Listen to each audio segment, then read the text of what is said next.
The Greek Woman, Fragment 1871.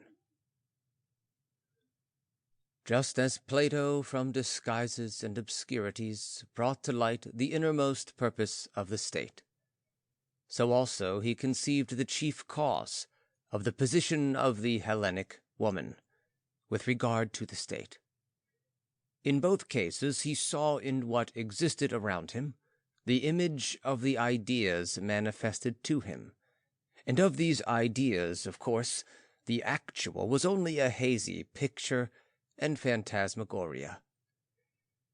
He who, according to the usual custom, considers the position of the Hellenic woman to be altogether unworthy and repugnant to humanity, must also turn with this reproach against the Platonic conception of this position.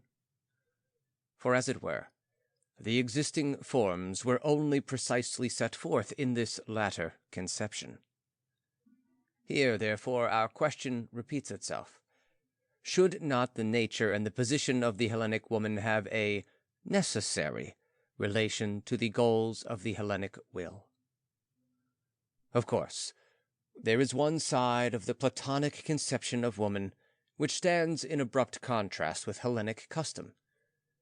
Plato gives a woman a full share in the rights, knowledge, and duties of man, and considers woman only as the weaker sex, in that she will not achieve remarkable success in all things, without, however, disputing this sex's title to all those things. We must not attach more value to this strange notion than to the expulsion of the artist out of the ideal state. These are sidelines, daringly misdrawn, aberrations, as it were, of the hand otherwise so sure, and of the so calmly contemplating eye which at times, under the influence of the deceased master, becomes dim and dejected. In this mood, he exaggerates the master's paradoxes, and in the abundance of his love gives himself satisfaction by very eccentrically intensifying the latter's doctrines, even to foolhardiness. The most significant word, however, that Plato as a Greek could say on the relation of woman to the state, was that so objectionable demand, that in the perfect state the family was to cease. At present, let us take no account of his abolishing even marriage, in order to carry out this demand fully, and of his substituting solemn nuptials arranged by order of the state, between the bravest men and the noblest women, for the attainment of beautiful offspring. In that principal proposition, however, he has indicated most distinctly, indeed, too distinctly, offensively distinctly, an important preparatory step of the Hellenic will toward the procreation of the genius. But, in the customs of the Hellenic people, the claim of the family on man and child was extremely limited. The man lived in the state. The child grew up for the state, and was guided by the hand of the state. The Greek will took care that the need of culture could not be satisfied in the seclusion of a small circle. From the state, the individual has to receive everything in order to return everything to the state. Woman, accordingly, means to the state what sleep does to man. In her nature lies the healing power, which replaces that which has been used up, the beneficial rest in which everything immoderate confines itself, the eternal same, by which the excessive and the surplus regulate themselves. In her, the future generation dreams. Woman is more closely related to nature than man, and in all her essentials she remains ever herself. Culture is with her always something external, a something which does not touch the kernel that is eternally faithful to nature. Therefore, the culture of woman might well appear to the Athenian as something indifferent. Yea, if one only wanted to conjure it up in one's mind as something ridiculous. He who at once feels himself compelled from that to infer the position of women among the Greeks as unworthy and all too cruel, should not indeed take as his criterion the culture, of modern woman and her claims, against which it is sufficient just to point out the Olympian women together with Penelope, Antigone, Electra. Of course, it is true that these are ideal figures, but who would be able to create such ideals out of the present world? Further, indeed, is to be considered what sons these women have borne, and what women they must have been to have given birth to such sons. The Hellenic woman as mother had to live in obscurity, because the political instinct, together with its highest aim, demanded it. She had to vegetate like a plant, in the narrow circle, as a symbol of the Epicurean wisdom, patre biosphos. Again, in more recent times, with the complete disintegration of the principle of the state, she had to step in as helper. The family as a makeshift for the state is her work. And in this sense, the artistic aim of the state had to abase itself to the level of a domestic art. Thereby, it has been brought about that the passion of love, as the one realm wholly accessible to women, regulates our art to the very core.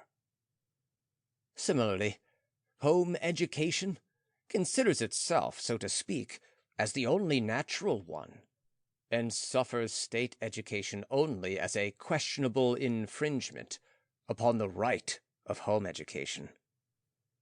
All this is right as far as the modern state only is concerned. With that, the nature of woman withal remains unaltered, but her power is, according to the position which the state takes up with regard to women, a different one. Women have indeed really the power to make good to a certain extent the deficiencies of the state, ever faithful to their nature, which I have compared to sleep. In Greek antiquity they held that position, which the most supreme will of the state assigned to them. For that reason they have been glorified as never since. The goddesses of Greek mythology are their images. The Pythia and the Sibyl, as well as the Socratic Diotima, are the priestesses out of whom divine wisdom speaks. Now, one understands why the proud resignation of the Spartan woman at the news of her son's death in battle can be no fable. Woman in relation to the state felt herself in her proper position. Therefore, she had more dignity than woman has ever had since.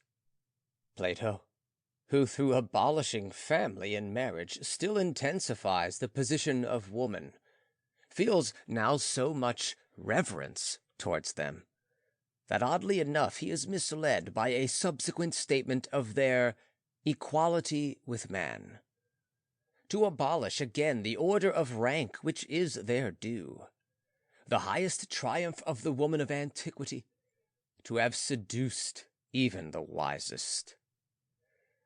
As long as the state is still in an embryonic condition, woman as mother preponderates and determines the grade and the manifestations of culture, in the same way as woman is destined to complement the disorganized state. What Tacitus says of German women, in esse quien etiam sanctum, aliquid et providum putant, nec aut concilia irum, Espernantur aut responsa negligiunt, applies on the whole to all nations not yet arrived at the real state. In such stages, one feels only the more strongly that which at all times becomes again manifest, that the instincts of woman as the bulwark of the future generation are invincible, and that her care for the preservation of the species, nature speaks out of these instincts very distinctly. How far this divining power reaches is determined, it seems, by the greater or lesser consolidation of the state. In disorderly and more arbitrarily conditions, where the whim or the passion of the individual man carries along with itself whole tribes, then woman suddenly comes forward as the warning prophetess. But in Greece, too, there was a never-slumbering care that the terribly overcharged political instinct might splinter into dust and atoms the little political organisms before they attained their goals in any way. Here, the Hellenic will created for itself ever new implements, by means of which it spoke, adjusting, moderating, warning.